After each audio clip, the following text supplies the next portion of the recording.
Danmark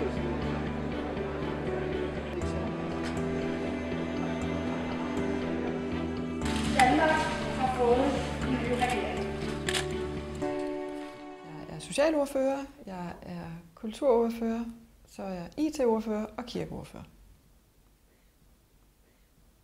Jeg har 2 faste dage om året, hvor jeg altid er i kirken, nemlig juleaften og langfredag. Endelig har jeg en datter, der synger i noget kirkekor.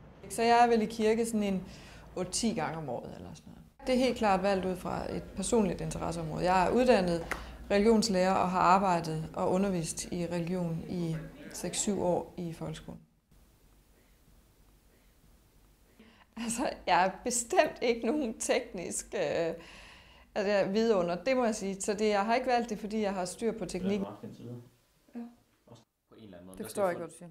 Vi skal få en god model for, hvordan det... Jeg er på nettet hele tiden. Og også i virkeligheden måske lidt for meget, men det er jo hele tiden i kraft af mit arbejde. Jeg har jo min telefon, som jeg har med mig altid, og der har jeg min kalender, og der har jeg mine indkøbssedler og sådan noget. Så der er efterhånden ikke ret meget fysisk papir i mit liv.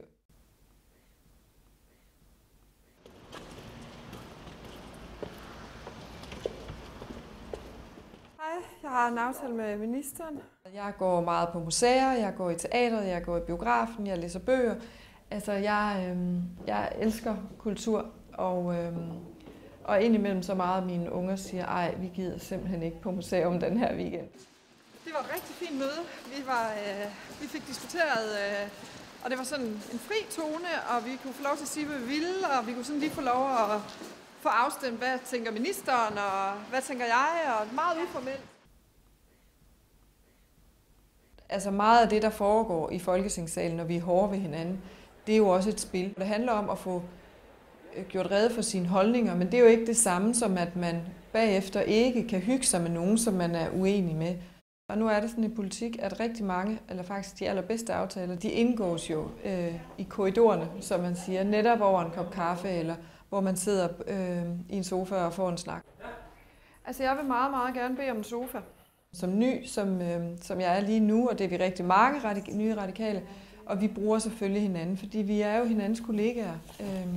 Og mine kollegaer, det er jo dels selvfølgelig de øvrige radikale, men det er jo også dem fra de andre partier.